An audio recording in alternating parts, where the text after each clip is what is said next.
In this episode, I sit down with Caleb Guilliams, founder of BetterWealth and author of The And Asset. This is Dollars and Nonsense. If you follow the herd, you will be slaughtered. Caleb, welcome to the show, my friend. Dude, you said my last name right, and so I stand corrected. It's a pleasure to be on here, and yeah, it's been fun to just get to know you, man.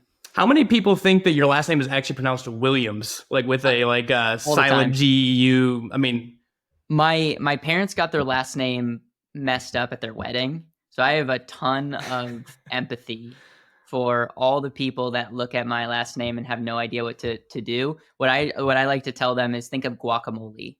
Yeah, so Guilliams, so think of like guacamole. An avocado, and you'll probably get my last name right. But at the end of the day, I'll pretty much respond to anything. So yeah, that's great. Well, it's a pleasure to have you on the show, man. We've seen each other doing business in this world for the past few years. We both started. Our stories, I think, are going to be very similar, and so I wanted to have you on the show mainly to just kind of describe how you've gotten to where you are, where you're going in the future. What infinite banking and whole life insurance, how do you get involved in this world, and just kind of open up to the audience and let them know kind of what you're doing and where you're coming from. The short version is grew up in central Wisconsin, the oldest of 6 kids. My dad and mom are not entrepreneurs. They're not even in this space, which is unique. My dad's a PhD molecular biologist. My mom stayed home and homeschooled us. And I, like any kid, didn't know what I really wanted to do, but I was interested in maybe following in my dad's footsteps, took biology for the first time and was like, not for me. Worked a couple jobs, one of them being like I gutted chickens and I made $1 for every chicken that I processed. And that was like the first time I started making like real money. Like I'm, 15 years old, bringing in like $6,000-$7,000 in a summer. Like I'm rolling in it. And I read a couple books, one being Richest Man in Babylon and another book, Good to Great. And those 2 books like were really inspiring at the time because I'm just like, man, I want to be in business and I want to help people with money. And then got a job at a bank when I was 17. The short story there is I met a person who made a phone call, which got me a job. So I'm a big fan of who you know, and just I'm a big relationship person. And through that, I learned a ton. Just working at the bank. I worked as a teller. I tried to do everything I possibly could. So I would ask, could I sit in on meetings and just listen? I became an HR nightmare because I was part-time. And so I would just punch in when they wanted me to punch in and work for free.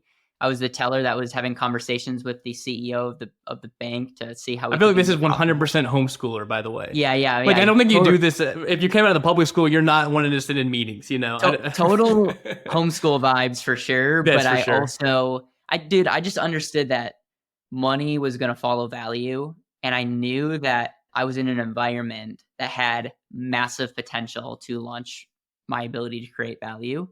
I credit my upbringing. I credit just my relationship with God. I credit some of the mentors that have spoken in my life. Like I've credited the books that I've read. Like I watched Gary Vaynerchuk, which I don't swear like he does. I've watched Gary Vaynerchuk's vlogs early on, and I'm like grateful for him, and I'm grateful for Stephen Covey, and I'm grateful for so many people that I have indirectly learned from. So all that to say, I'm working at the bank, and I worked in our investment department when I was 18 years old. And then worked there just as the assistant. And then at 19, the person that was running the bank's investment department left. And I became one of the youngest people that I know of to have that insane responsibility of not just helping people with their money, but having a corner office and having, a community bank back me. And there I just learned so much about money. I learned that people didn't know what they didn't know. Majority of people didn't have clarity in what they truly wanted. No one knows what's going on with their assets and debt. And what I found is a lot of impressive people that I looked up to were doing one thing with their business and doing almost the exact opposite when it comes to their money. I was interested in like efficiency. Like I think every single person should want to be efficient in their life. And I just realized that majority of people weren't.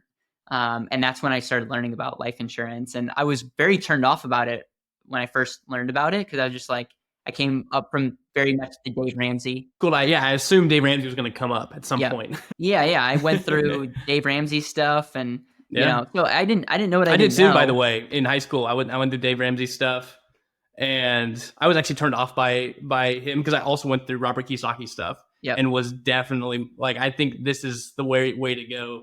even at a young age as well. But that's the vibe I'm getting from you. Is you went in and you, as the investment, chief officer for a small community bank, my guess is that you were supposed to kind of push their idea of what investments should be. I think it was the blind leading the blind early on. But yeah, I would just listen to where they're at and then try my best to figure out how to help them.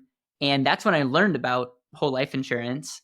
And to be honest, dude, I hated it. And I learned, and I'm a slow learner. A lot of people hear me speak and they're like, wow, like you're brilliant. I'm brilliant because it took me more than I would like to admit to learn anything, and I have to like dumb it down to understand it so I can communicate it maybe more clearly than the average person, because I think in frameworks because I'm not good at memorizing, but if I understand how something works, I can teach it. It's like all that. It's like all these became a blessing in disguise, but early on you're like, am I going to amount to anything? And so I learned about life insurance, and like the light bulb for me is when I realized that life insurance is not an investment. A lot of people are trying to pitch it like an investment, but it's not an investment. It's an and. And what do I mean by that? And it's like it gives your dollars more than one job. It like protects your family. It gives your dollars a conservative place to grow. It gives you liquidity and control over your money. It gives you options for the future. And I think the dilemma that I had is like I knew the value of control, or I didn't know the value of control, but I knew control was important. And I also knew the power of compounding. And so I think for me, the light bulb moment went off is when I was like, oh, I could still get lifetime compound interest on my money. And I can also use this money through control to invest in business. At the time, I wanted to do real estate. And so like for me, like that was like, oh, I could do both. And over your lifetime, giving your dollars more than one job is going to be very, very beneficial in the end.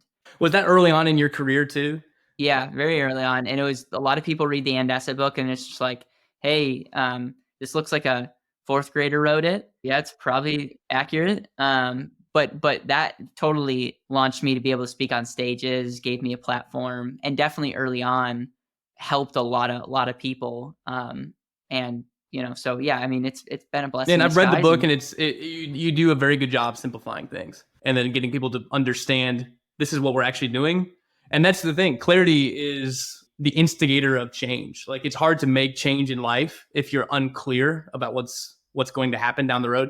So, I mean, that's one of the things I try to do as well, of course, is like, let's focus on clarity. What is actually at issue? And the same thing would be if you're meeting with a client or if you're, doing some coaching with somebody. As you already brought up, most people have no idea where they're at, where they're going. They have no clarity at all. And then you throw in whole life insurance and people just kind of lump it in with the investments. What kind of rate of return is it?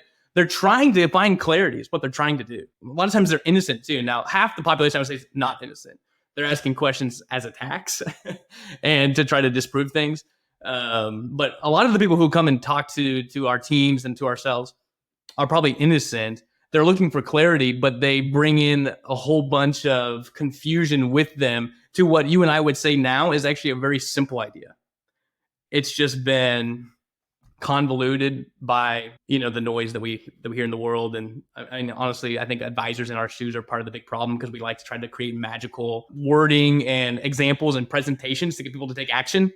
And then it leaves people confused. And then that's the world that we live in right now. I think the more I learn, the less hypey I get across the board, because it's like, I really do believe that life insurance, when set up and used properly, is one of the greatest things that you can have your money in. Early on, I had to justify, like, this is why. And now it's like, listen, it's like, it's not an investment. I'm not going to have a rate of return conversation with you. I really do believe that every family, every financial model gets better when it's there and I can show it to you. But I'm not here to sell you anything. And so I think that's attractive to some people. And for some people, they need that extra sauce. And, maybe the younger Caleb would be more energetic, but I think there's a lot that we can do. And there's a lot of people that we can help. And I think a lot of people resonate with that message. For sure. I think I don't even do presentations anymore. It almost turns me off to even think of doing presentations now, because the whole point of a presentation is to kind of hype somebody up to take some sort of action, not necessarily to have them understand anything. And that's really what I made a big transition in the podcast, probably like a year or two ago, to focus on, hey, let's just think logically about things and make decisions based on those logical frameworks. The same thing goes for IBC. I've always said that there's kind of I don't know if you would agree with this, that there's like a spectrum of people that exist in the world who would be interested in whole life insurance, where on one end of the spectrum, they're not very interested or not very compelled. And then on the other end of the spectrum, they would be very compelled. And so whenever people are trying to decide for themselves whether whole life insurance, the whole banking idea, the and asset idea is for them, there's a certain subset of the population I feel like who hears the message and is less compelled. And those are the people who need presentations to compel them. Whereas the other side of the spectrum is they hear it immediately and they are compelled. And what I've said in the past is if you're on one side, the far like non-compelled side would be people who are passive, W-2 minded, long-term appreciation-based investors who really are just wanting to set money aside, let money sit. They hear IBC and their only framework is it going to produce for me a better rate of return than my 401k IRA? We would say those people are not very compelled when they hear the message, and I'm not going to try to force them to be compelled. It doesn't matter, actually. But then you go talk on the other end of the spectrum to an entrepreneurial, business owner who's got a lot of investments, his hand in many different things, and is a very capital intensive person. They're going to hear the same message and immediately be compelled because it actually fits like a glove to what they're doing. Now, it's not to say that if you're not an entrepreneur, you can't enjoy the benefits of whole life insurance and operate it well. I'm just merely saying that I found, and I don't know if you could attest to it, that the people who are compelled, or like, in other words, whenever some people hear the word and asset, you're actually trying to attract people who want assets that they can use policies to buy. Whereas I'm assuming that if you were just to go down the street and are people like asking, hey, can I use this policy as an and asset to fund my IRA and my 401k or all these other things? I don't know. What I'm trying to bring up is that those people honestly are not even the ones who are typically looking for this material. So you've done a very good job. It really comes down to your view and value of control. Yeah. If you don't value control, especially when it comes to your money throughout your life, then the message of overfunding life insurance is not going to be that compelling. But if you value control and you're seeking, how do I maximize and optimize control, understanding the time value of money, then obviously it increases more. And that actually goes down, if we want to have a conversation about this, and even how I make decisions on when I use my policy versus not. I'm a big fan of, it has to be mathematical, make sense if you're going to take a loan. We may disagree or agree on this, but I'll even go far enough to say, I would rather take a loan from a bank or somewhere else, even if it's cost me more than my policy, because I value control and liquidity. And like a lot of people just don't even have a framework of how to think about that, but I'm constantly thinking through the lens of how do I maximize control and maximize the ability to save? Yeah. And the reason that you think you have to caveat that with like a precursor when you talk to people like me or anyone in the IBC community is because the whole IBC community's tried to produce a magical mindset about using policies. And so then you come in and you're like nervous to say something because you're thinking, I may just rain on his parade. Like he's been telling everybody to borrow money to buy cars for forever, and there's some magical sauce to it, and they're going to make a whole bunch of money after they borrowed from the policy to buy this vehicle or go on this vacation. And I'm in total agreement with you across the board. I use my policies more often than a lot of people, but that's because I've kind of built my life around that is my 100% capital warehouse. So anytime I need capital, I'm going to use policies to do it. Except for if you bring it up, like, hey, if I'm going to go buy a car, I don't know if I want to put my capital that's in policies and stick it in the car. That just means I don't have that to do anything else with. I could just go to the bank and get the car loan. I don't even care about the interest rate anymore. It's like, hey, I would rather have the money available to use for something more important than a depreciating asset. Are you tired of feeling like everyone has their hand in your pocket? At Living Wealth, we believe in challenging the status quo. After all, most of those conventional tools only seem to make someone else rich. Let us show you how to take back control by banking on yourself. Visit livingwealth.com/escapethebank. You'll receive instant access to what we call the beginner's course. This free, in-depth, easy-to-follow course teaches people how to create and profit from Infinite Banking. We not only discuss the philosophy and principles behind Infinite Banking, but also offer real-life examples to demonstrate how it works. Even folks experienced with Infinite Banking often tell us they learned a ton too. So, it's worthwhile regardless of your experience level. Stop letting banks and Wall Street dictate your financial future.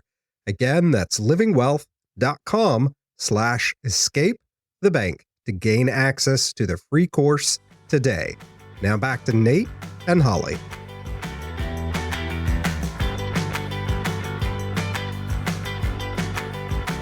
I see people teaching people how to use IBC to pay off their mortgage. What are your thoughts on that?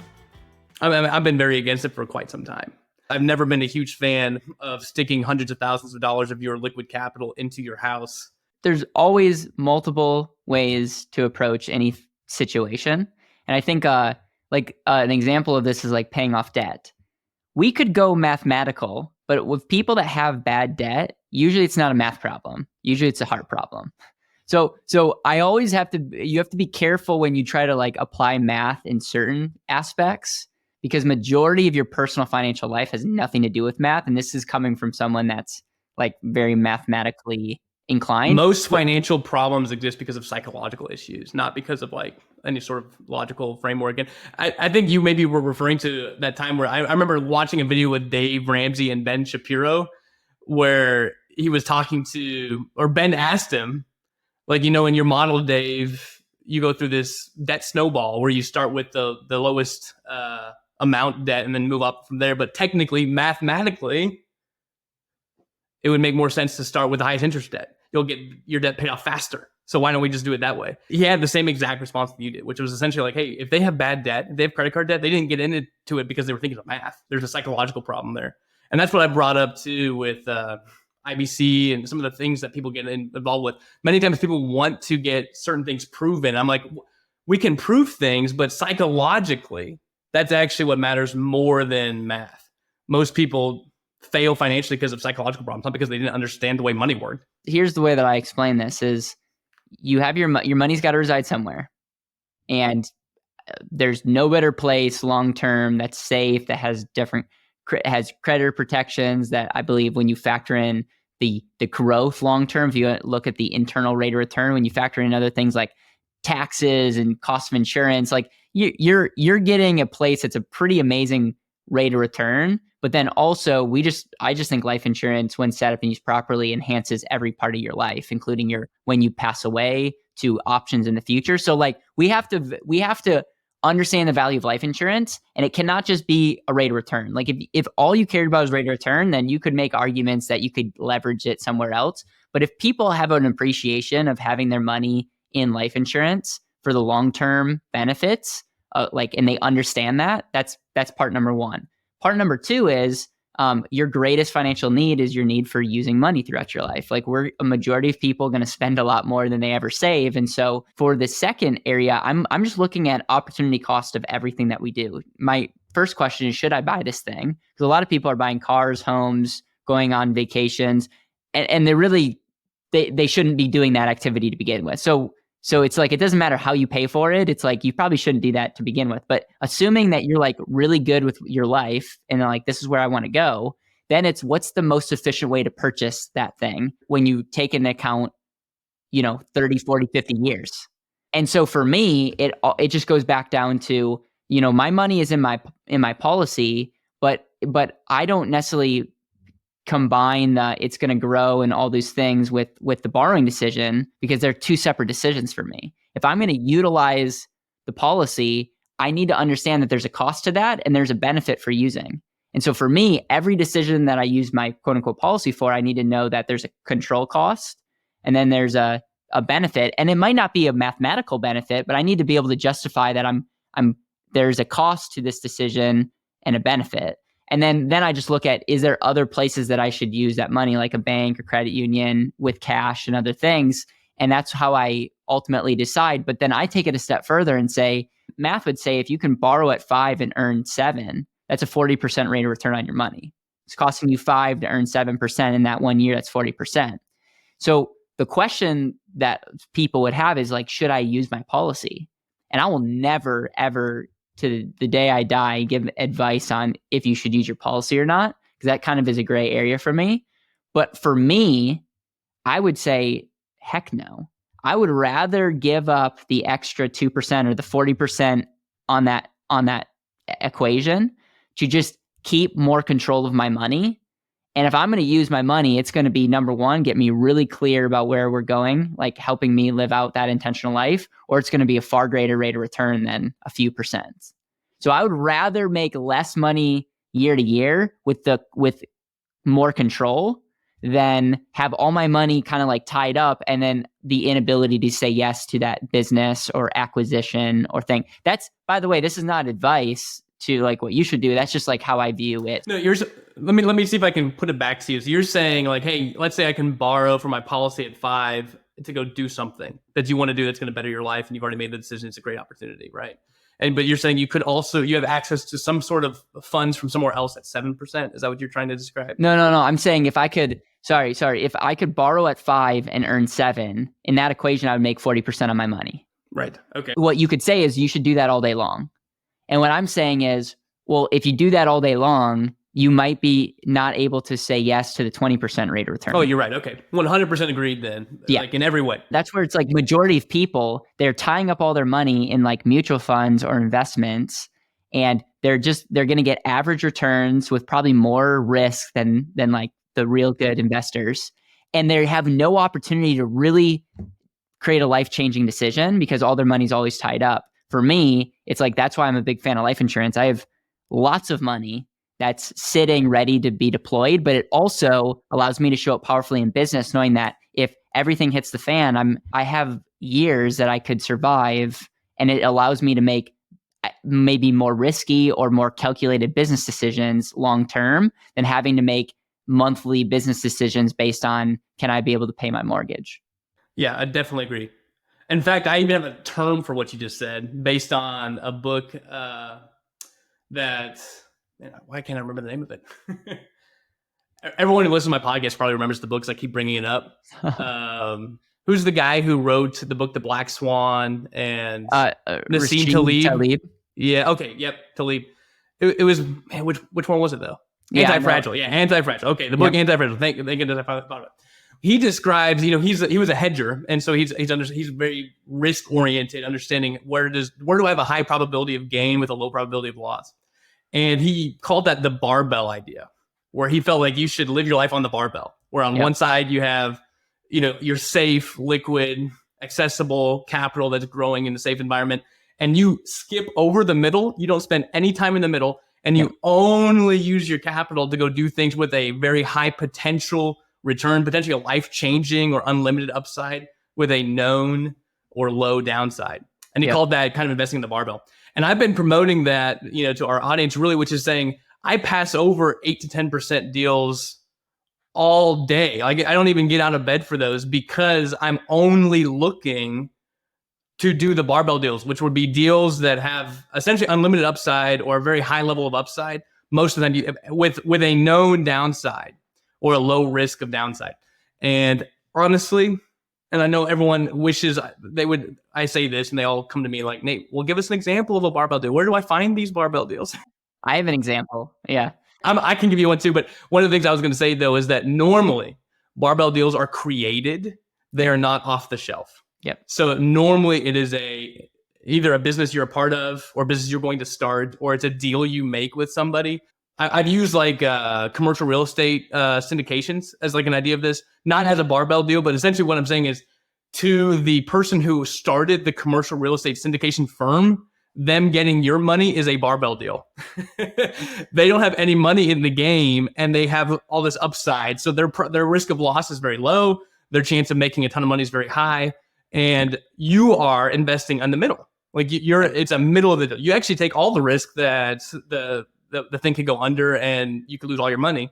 Whereas there's very little risk to that other individual. But what I'm trying to bring up is to them, it's a barbell deal because they started the business. They're actually running it. So now all that, I know we're running out of time, but my goal is I've only got a few, but that's what I'm trying to bring up. You actually only need a few opportunities that are what we call barbell opportunities to have an extremely prosperous financial life. You can just completely bypass the middle. we're on the same page, because I even would say that you have to create those. A lot of times you have 90% of the time. And so part of it, shocker, this is like, it could mean investing in a mastermind to up level your relationships, because I'm also a firm believer that if you're like, grow your income, grow your ability to create value, because a lot of times cash flow is just a symptom, is just an output of value creation. And a lot of times if we look at our financial life, it's the equivalent of someone that's like creating average value that wants a extra average life. And it's like, okay, we could figure out how to like set up a policy and then arbitrage your money, all this stuff. And it's like, or you could literally just save your money, figure out how to create more value, which might mean specialized knowledge, increase your relationship, whatever. And everything gets better when you've quadrupled your ability to create value, if you understand what I mean. Like, everything gets better. And so all that to say, like, that's really like, it's cool for us to actually process this out, because I don't know of any other podcast, it's not common for podcasts to get like in the weeds like this, but I think like these kind of mindsets are going all the way back to why I'm a big fan of life insurance. When set up and used properly, it allows me to be like, hey, my money, like next 30, 40, 50 years, like I'm really, really happy with just where that's going to go. And then the ability to be able to like put my money on things that I actually really, really care about, and that could have like be life-changing. And for me, I've not had any life-changing moments, but our business, when I look at all of what's happened, man, like so much fulfillment and like lots of current and future cash flow because of different businesses that I've been a part of. And it's only been made possible because I have a solid foundation. If all my money was tied up in other things, I would not be talking to you right now. And so I'm not saying everyone has to follow those footsteps, but I think there is something to say about build that foundation. And then your life is literally just a canvas on what you can paint and create. And your money is a resource. It's part of that equation, but it's not everything. Yeah, 100%. This is why you and I would say the rate of return is overplayed in every financial decision. In fact, I've actually mentioned many times on the podcast that nobody has ever invested in anything because of rate of return. And I know that's like a statement that, of course, people would say, well, no, I do it all the time. But I'm saying no, because rate of returns are always based on an unknown future. So what you're actually making decisions based on is a deeper, more primal, instinctual probability analysis that you don't even know is going on, that we just do as human beings. So the idea is like, if someone was to say, I've got an investment, Caleb, that's going to offer you a 15% rate of return, and another guy says, I've got an investment that's going to offer you a 13% rate of return, which one are you going to take? And the idea is you do not know enough information to determine which one you're going to take. That's because nobody invests in rate of return. They invest in the things that produce the rate of return, like the actual business that's coming on, to produce the rate of return. So no one is in a vacuum just going through picking rates of return. They're always based on projections. Everything is based on an unknown future. So there's only projections, and everything is a projected rate of return based on assumptions. And so you're actually investing based on assumptions. You're not investing based on rate of return. And that's one of the things I try to tell people, like the same thing goes with IBC. I am pouring all my money into IBC, or quote unquote IBC, or policies, overfunded, the end asset, whatever you want to call it, in as many iterations. I'm pouring so much capital in there because I believe it is the strongest, best place for capital to accumulate and grow, for me to access to go do the deals that I want to do and live the life I want to live. It wasn't a rate of return decision. I didn't go compare a policy to every other investment vehicle and say it's going to generate for me the highest rate of return, which I say facetiously because that is impossible to determine. I love it. And this is where I'll give Dave Ramsey credit. I heard him speak to someone recently, and he's like, one thing that people don't factor in when they talk about using leverage is risk. And I 100% agree. Like, that's something that's actually impossible to measure based on an equation, but its risk is one of those things, regardless, you need to factor that in. And I could also push that back on Dave Ramsey and say, like, your 12% mutual funds, like that also goes in that equation. But like, I do think that understanding that is really key to every decision that we make, is not just the projected rate of return, but understanding the likelihood and probability of that. It's an impossible science. I can never understand what the actual probability of loss truly is in any given venture. It's impossible to understand.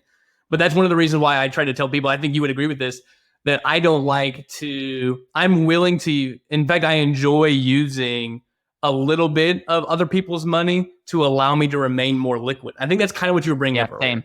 Same. So like a mortgage is a classic example. Do I have liquidity to pay off my house? Yes. I would be laying up in bed at night sweating if I did that right now. It would not make any financial sense for me from a peace of mind standpoint. I would have less peace of mind because I'm using leverage to have more security and also more opportunity. But it's not just a math equation for me. It's like, I believe what we're doing in the next 10, 20, 30 years, like, I think it's going to be remarkable. And I say that as humbly as I possibly can. But the only thing that's going to take me out of that is literally financially, health-wise. Like if something in the core, like relationships, health, money, if like one of those things like blow up, that could be devastating to where we're trying to go. And so for me, I'm thinking about how do we make sure like how we have that all in alignment as well. And so yeah, that's good. Yeah, 100%. You bring up that you feel better having the money to pay off the mortgage. And I'm curious why more people are not naturally thinking that way. Because we value control, and debt is not one of these things that we're scared about. Like debt for me is just a tool. Like I think of just, you have an investment portfolio, you have a debt portfolio. Everything needs to be efficient because since we went off the gold standard, like Federal Reserve notes, like cash is a form of debt. So we have to understand that like everything, we're using a debt-based society. So you can think you're paying cash. You're paying debt instruments for other things, and you may not be leveraged, but it's in the leverage system. So for me, I'm just looking back from I need to be more efficient. And the way that I measure efficiency is through cash flow. That's what retirement should be called, future cash flow planning. And I think if it was called future cash flow planning, people would do different things with their money than what they're doing now. Actually do things that produce cash flow. What has really helped me and what has helped, I think, a lot of my clients is to think in terms of balance sheet transactions with your own personal life, which they don't often do. So the idea of paying off your debt, you could have $500,000 of cash value in a policy as an asset and a $300,000 mortgage and a house that's worth $300,000. So you have like $800,000 of assets and a $300,000 liability. If you liquidate $300,000 of your asset to pay off the liability, your net worth actually stays the exact same. You just have way less liquidity than you did the day before. If we would think more in terms of the impact our financial transactions have on balance sheet, I think a lot of people would understand, what they're doing with way more clarity. And with more clarity, less concern. Because I think most people are afraid. That's why they want to pay the debt off. They're like, I don't like this mortgage payment. You're like, well, you also have $300,000. I think you should calm down a little bit. But that's really awesome, Caleb. Hey, we've run out of time. Caleb, where can people find you at? You can find me on YouTube, BetterWealth channel. We also have a channel called the And Asset, which is, another channel that I think your people would like. And they can email me at caleb@betterwealth.com. And I'm just grateful to be here, grateful for just you and what you're up to, and just excited for future conversations and helping more people open their eyes to different ways of thinking about money. Amen, brother. Thanks again for being on, Caleb. It was great. This has been Dollars and Nonsense. If you follow the herd, you will be slaughtered. Listener, one last thing before you go. Start your journey towards financial security and wealth today.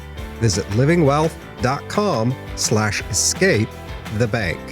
Upon completing this course, you'll have all the information that you'll need to see if infinite banking is right for you. Again, go to livingwealth.com/escape the bank.